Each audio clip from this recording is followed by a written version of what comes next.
Hi. So if you couldn't tell by now, I am a massive horror guy. I absolutely love the genre of horror, and one of my favorite outlets for this genre is gaming. I absolutely love horror games. I can't get enough of it. But the problem is, it's kind of like horror movies today. For every 1,669 horror games that are dog, there's one that is good. And just like every other human being on this planet, I have an opinion on what is my favorite, what is the greatest horror game of all time. But to me, I like to think of myself as a little special boy, okay? A little special little child, okay? And my favorite horror game isn't really a game at all. It's a game, but it's kind of a branch of a game. It's a DLC. The original game that this branched out of is called Outlast. Outlast is regarded as one of the greatest horror games ever made. But the DLC, in my opinion, is the greatest DLC ever released for a horror game and is a contender for one of the greatest DLCs ever released for games, ever.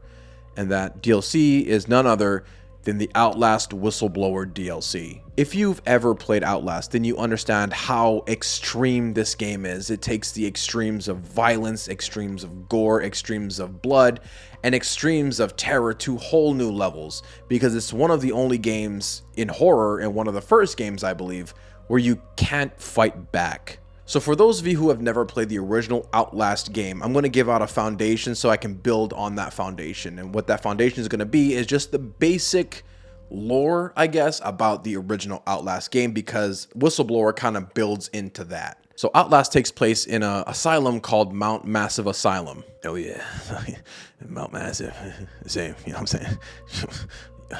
Oh yeah, I'm just kidding. I wish, am I right? Oh God, I'm gonna cry. Mount Massive Asylum is owned and operated by something called the Murkoff Foundation, which basically the asylum part where it houses mentally disturbed patients is more of a front for their other grievances that they got going on. One of the biggest examples of human experimentation taking place at Mount Massive was this kind of Rorschach thing where they basically tie someone down and make them stare at Rorschach sequences happening on the screen in front of them.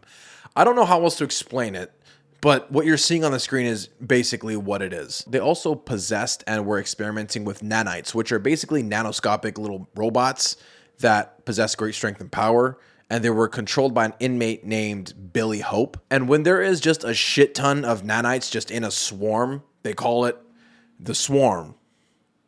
Who'd have thought? But there was an inmate by the name of Billy Hope who gained control of the swarm, and then it was renamed into something called the Wall Rider. That isn't really important to the Whistleblower DLC, but it is important in the story of Outlast because it's like the whole thing is the Wall Rider. Moving on. And for the sake of this video, I'm going to refer to the original game of Outlast as Outlast and to the Outlast Whistleblower DLC as just Whistleblower. Just for this video, just know that the Whistleblower is the DLC for Outlast. In 2013, the Wall Rider broke loose of containment like a fucking SCP and just started wreaking havoc all over Mount Massive Asylum, basically causing a bunch of inmates to get loose, because at this point they weren't really patients, they were inmates because the experiments had left them dangerous. You can see this as you traverse the map of Mount Massive Asylum in the original Outlast and even Whistleblower DLC when you see dead bodies all over the fucking place. It's a gnarly game. If you've never played it, you should. It's a great game. The first thing you need to understand about Outlast is that the events of Outlast would not have happened without the events unfolding in the Whistleblower DLC.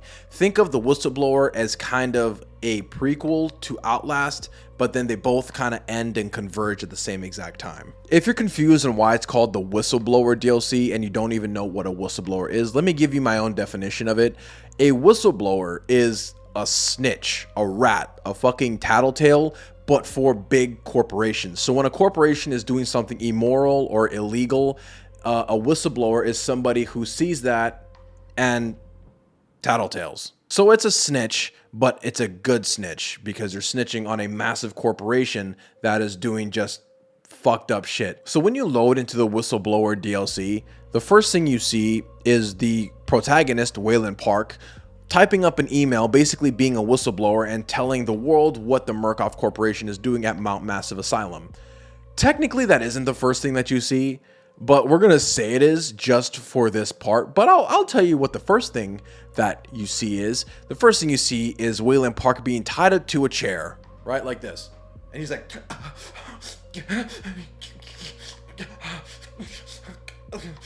and then as Waylon is sitting there just having an attack of some sort, one of the doctors tying him down is like, yeah, you fucking like that shit, you wanna fucking snitch on us, huh? And just literally does this to the camera, does this.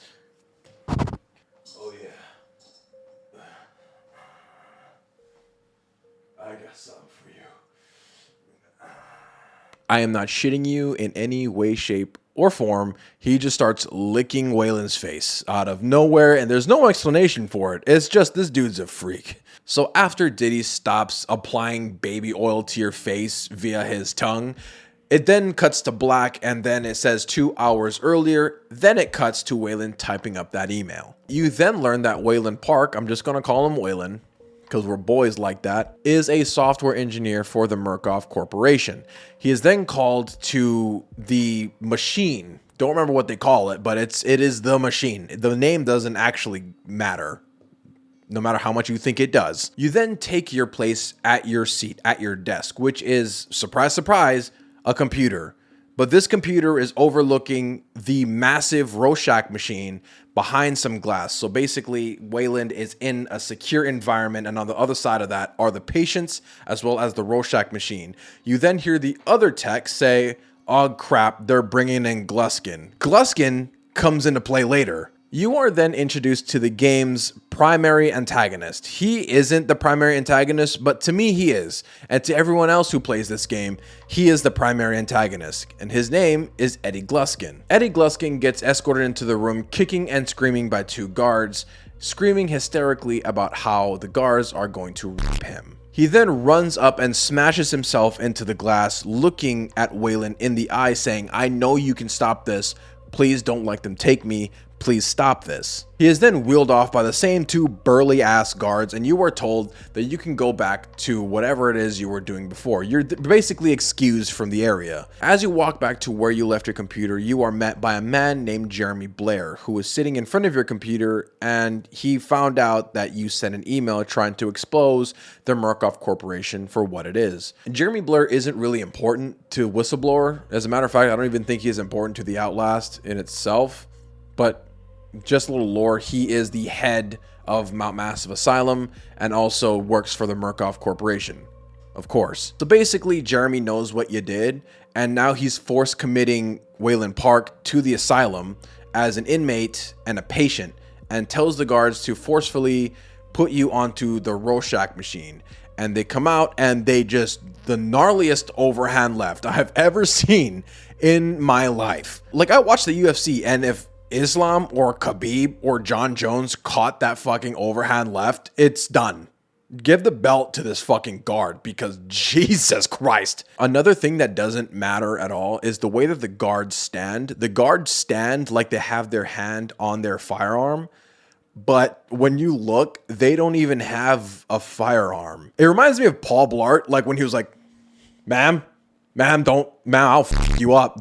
You don't want this heat. Bitch, you sit down. From this point on is Outlast. You know, the over-the-top gore, over-the-top vulgarness of the game, the massive amount of cocks, so many cocks, and like an uncomfortable amount or a super comfortable amount, depending the way you look at it, amount of cocks in this game. It's insane. It should go without saying, but the entire point of Whistleblower DLC, the entire objective, is to get out of the asylum. That's the whole point of it.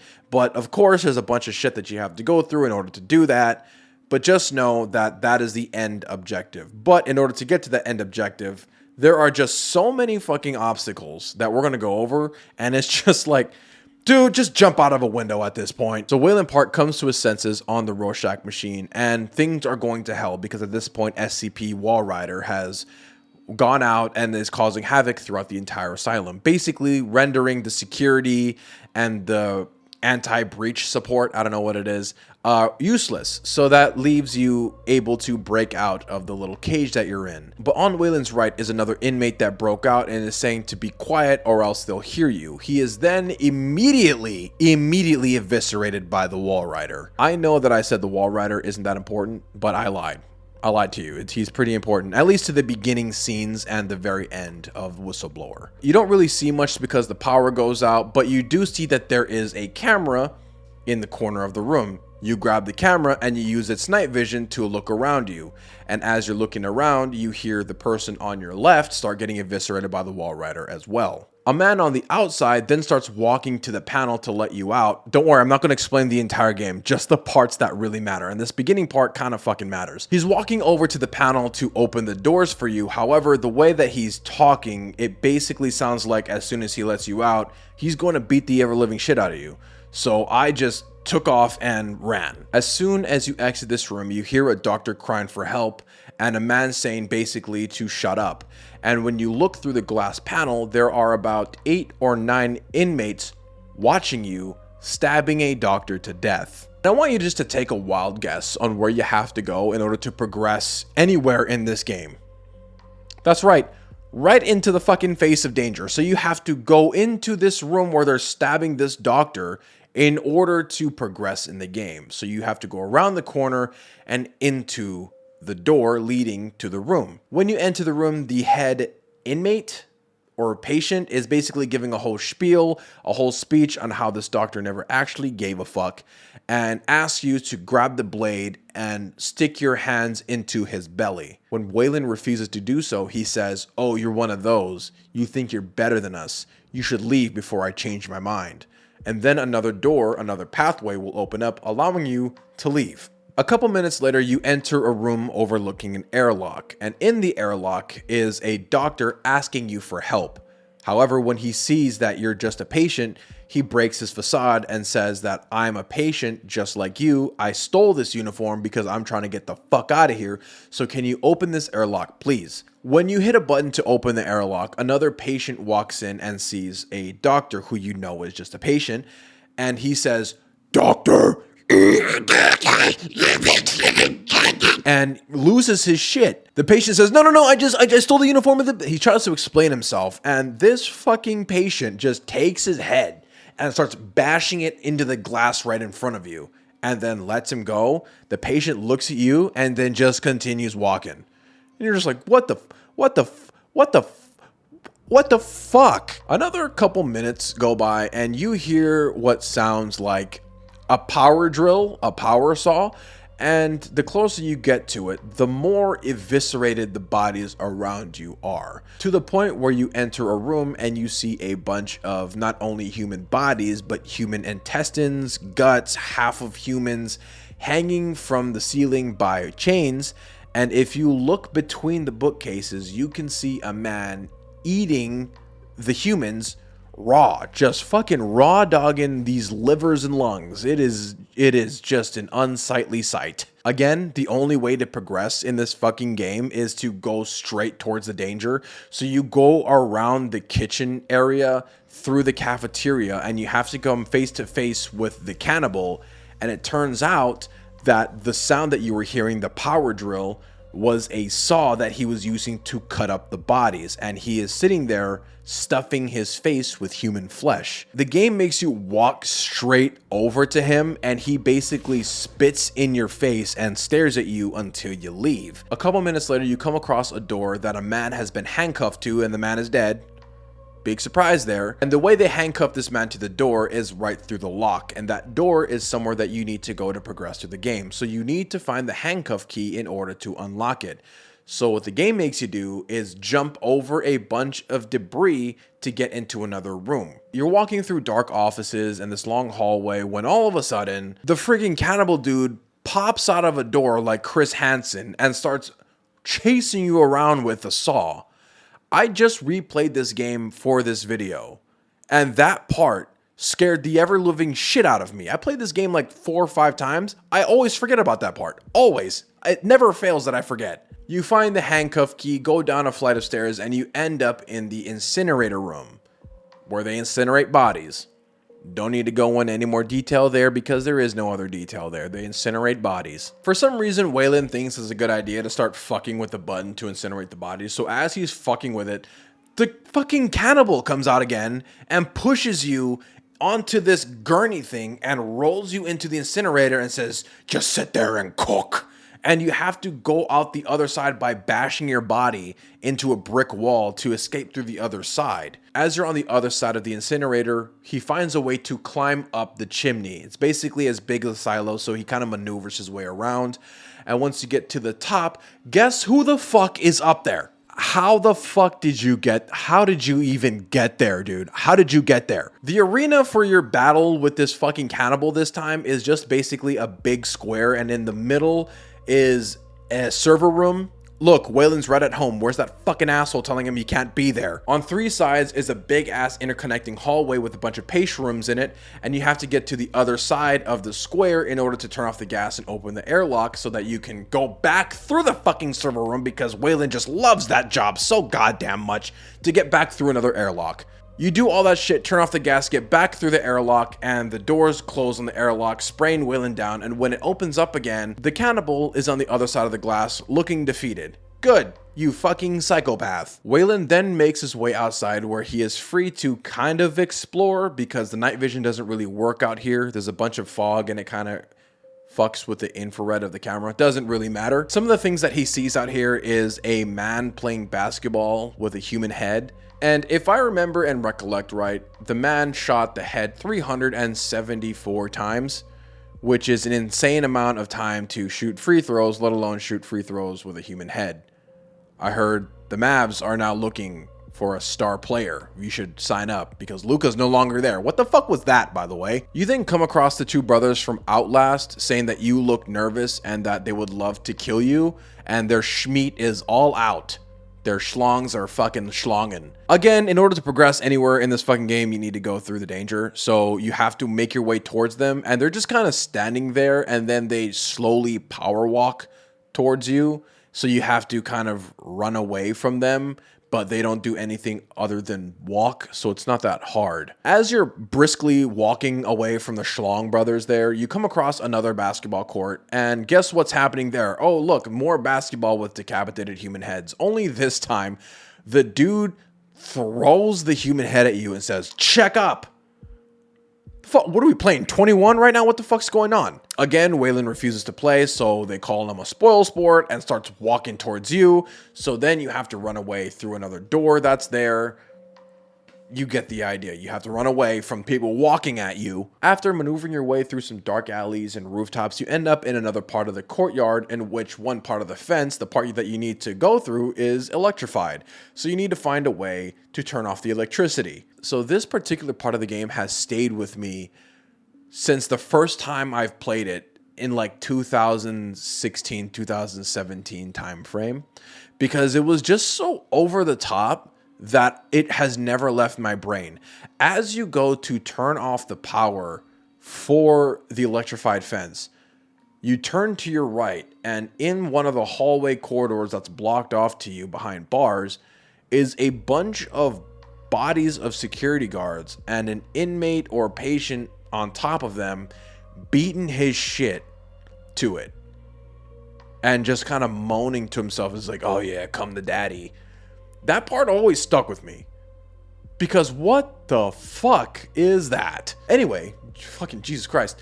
You find your way back into the asylum, and while you're in there, you overhear a bunch of other patients, I think it's 3 other patients, talking amongst themselves about someone called the groom and how they need a sacrifice, a body, a goat to give to the groom so that they can save themselves. And as you're kind of maneuvering around them, another patient just fucking appears in front of you and says to be quiet, because if they hear you, they'll give you to him. And that's a bad place. If it isn't apparent to you at this point, Waylon Park ain't no bitch. He ain't no fucking punk. So he's like, dude, in order to progress, I already know I need to go through the shit. So we're going to go through the shit. So you kind of maneuver your way around, and you see a staircase leading downward behind a big cage. So obviously Waylon needs to go there. You maneuver your way around the area, and you find yourself face to face with the 3 inmates you heard talking shit. And of course they come at you with weapons because they're pussies. So you have to run around them and then maneuver your way up a massive wall, and lo and behold, when you drop down, you find yourself in front of the massive staircase leading downward. The same staircase that you saw on the other side of the cage. The patients then stop chasing you and say that you volunteered yourselves for the groom's hell, and they kind of pray for you a bit, but they also talk shit again, so fuck them. When you descend this staircase, you come across one of the gnarliest sights I've seen in a major video game, still to this day. It's a body of a very clear man giving birth to another human head with breast implants, holding the hand of another man with a bag over his head. And that's just wrong. When you maneuver your way through this area and try to go through one of the doors that's locked, you hear a man yell, "Darling," at you, and you look up and it's your good old pal, Eddie Gluskin, from the very beginning of the game. Like how I said he is the main antagonist of this game, but he's not. You'll understand why I say he is in a few short minutes. Obviously, in this game, you can't fight back, so your only option is to run and hide and kind of maneuver yourself away from danger. So Eddie comes into the room, and this dude is just fucking huge. This is a big ass human guy. Oh my... Jesus. He comes in and he starts singing one of the most uncomfortable songs I think I've heard in a very long time.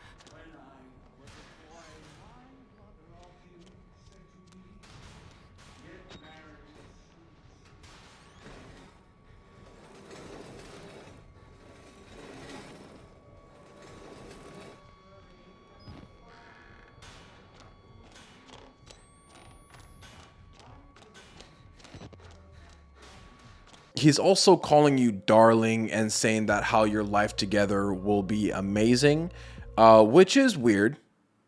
Please don't hate me for saying that. I know it's an unpopular opinion, but that's a little weird. You maneuver your way around Eddie and you run through the door that he came out of, and you see a wedding dress in the middle of the path, as well as writing on the wall saying home is where the love is, or love is where the home, love is home. Some shit, weird shit on the fucking wall. And you come across an elevator where you jump across to grab onto a ladder. Only the ladder wasn't fucking OSHA certified and it breaks down immediately, and you fall 2 stories down and your leg impales into a wooden elevator, breaks through and stabs into your leg, basically rendering you incapacitated. For the rest of the game, you're limping.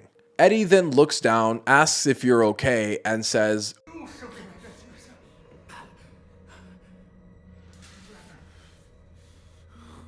rather die than be with me. and then he leaves. And then you think you're good. Spoiler, you're not good. You're far from you're the furthest away from good you can possibly be. Like I said, Waylon ain't no punk, so he gets up and he starts walking around looking for a way out of the asylum. Problem is, Eddie's back. So you're limping away from Eddie and you come across a door that you can't open, but right next to it is a locker. So you hide in the locker. Only thing is that Eddie can smell you in this locker. Take a shower? I don't know. Eddie then manhandles the locker, throws you onto a gurney, or drags you. It's never clear, but I wouldn't be surprised if he just fucking picked you up and threw you at this point. You're still in the locker when this happens, but he basically puts the locker in a position where you can see out of the little hole in the front a table saw and a bloody ass table. He then says, I know you're excited for our love, but you need to wait. Love is patience, basically. And then he gasses you.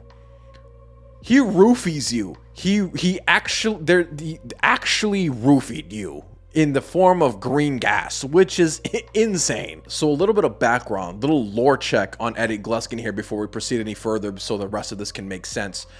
From the perspective of Waylon Park, until you read documents contradicting this and proving otherwise, Waylon Park sees Eddie Gluskin basically trying to make a woman out of men. That thing that you saw in the beginning of this area, where it was basically a man with breast implants with giving birth to a human head, Eddie did that. He is trying to make women out of men by cutting off their genitalia and stuffing their breasts full of, I'm assuming they're either guts or cotton. I don't know what it is, but he's basically making women to make his perfect bride. This is referenced countless times in this encounter by Eddie himself, saying things like, I need to create a place to plant my seed. Please think of the children. You're going to be such a great mother. I need a perfect bride. Things like that. So basically what he does is he takes men and makes women with them. Only the men don't fucking survive this because Eddie's out of his goddamn mind. Now, this is all based off of what you see in the game. However, there is a point in the area where you come across a document detailing the psychology and the psyche of Eddie Gluskin. Basically, Eddie was sexually abused and assaulted when he was a child by his own father and his uncle. He was at such a young age, and it happened so often that he thought it was normal, even referring to his family as a Leave It to Beaver family. Leave It to Beaver is a sitcom from the 1950s. That doesn't matter. Just, he thought it was normal. He was committed to Mount Massive Asylum because he was an extreme misogynist who would lure women in and then murder them, and he would only target women. You also find out later in the game that he isn't creating women to have children. He isn't creating women to make a bride. He is creating women for the sole purpose of murdering them. Shit's insane, dude. So while Waylon's in the locker, he's drifting in and out of consciousness, and when he's first coherent, he sees another inmate on the table, and Waylon is calling him darling and dear and just being a fucking cheating, lying asshole. And then he takes the biggest knife I've ever seen in my fucking life and then just shoves it in his groin area multiple times and starts stabbing him. And of course, the patient dies. And he says, oh, well, you weren't enough for me, my dear. I'm sorry. You gave up. And just kind of pushes him off the table. And then Waylon passes out again. The next time Waylon is coherent, another inmate is on the table. Only this time, Gluskin has the knife and is dragging it from his face all the way down to his groin area, puts his other hand on the knife and just fucking... Dude, oh fuck. I literally went, ugh. Like I said, I just played this again like earlier today for this video, and when I saw that for the 5th time, I was like, oh god, like it's just, ugh, it's fucking, oh god, why would you do that? Waylon passes out again, and the next time he's coherent, it's his turn. He's on the table saw, and he is butt-ass naked, tied to a makeshift cage that is meant to be pulled down and into the table saw. And also his schlong's out. Eddie then appears on screen and says, you have such nice bone structure and soft skin, and then just kind of touches you next to your groin area. It's odd. It is odd and uncomfortable, which is why I love this antagonist. He's just off his rocker. As Eddie is about to drag you through the saw, another inmate comes out and just swings on him. Like literally just fucking hits him with something. I don't exactly know what it is. Waylon breaks free in time to look up and see this fucking patient overhand, the wildest overhand left, a left hand from fucking God, just connect with Eddie and take off running. And Eddie's like, get back here, you fucking bitch, and just takes off, giving Waylon enough time to escape. Waylon finds himself in front of an open window and does the only thing that I would do in this situation and throws himself from the window.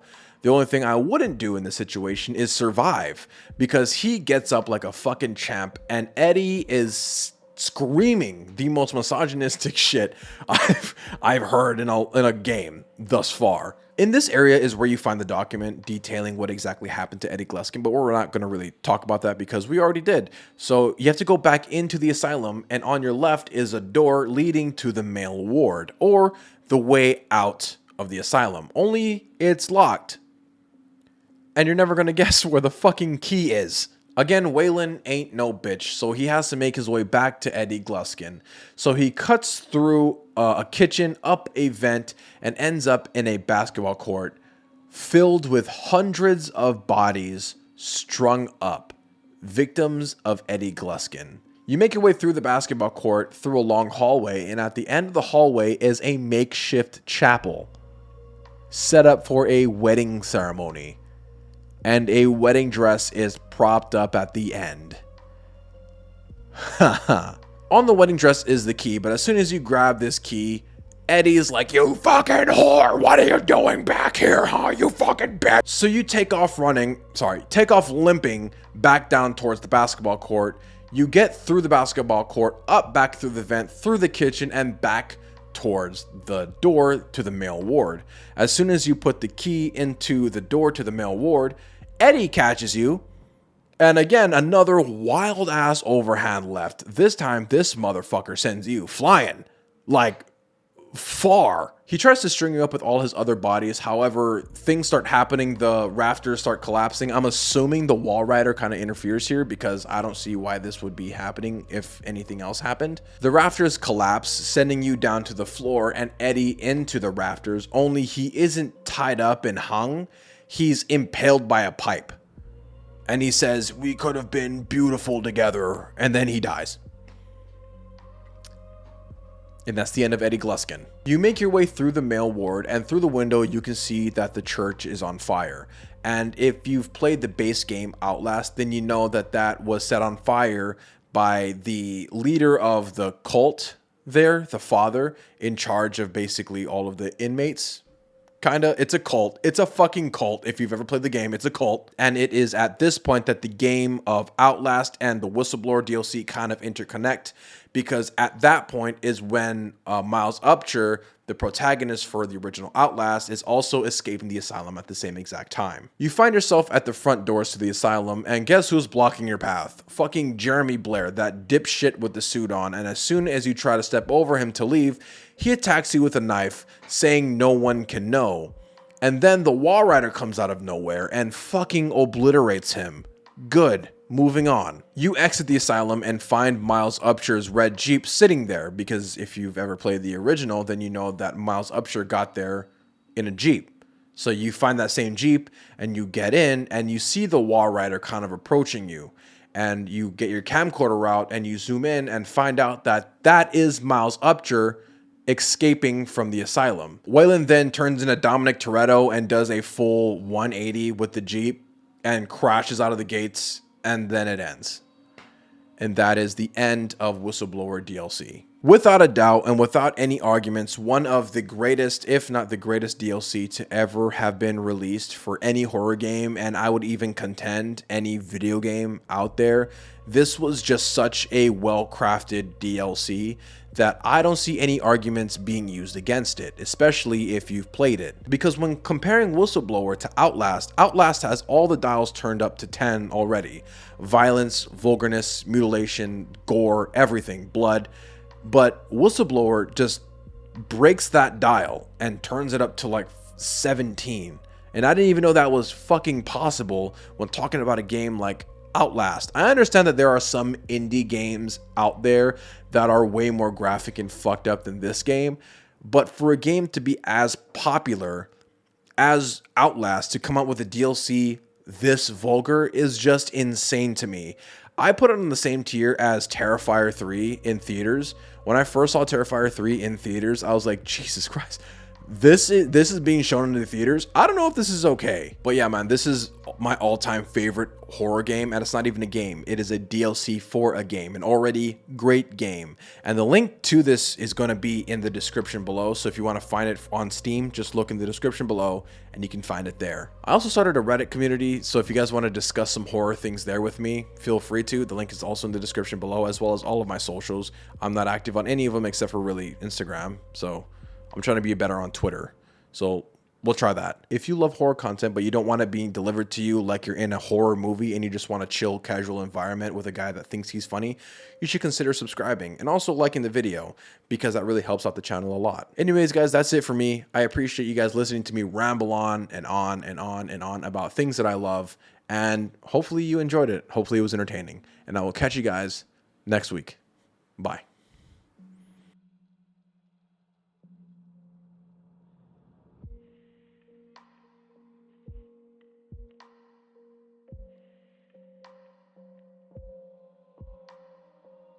You're still here again.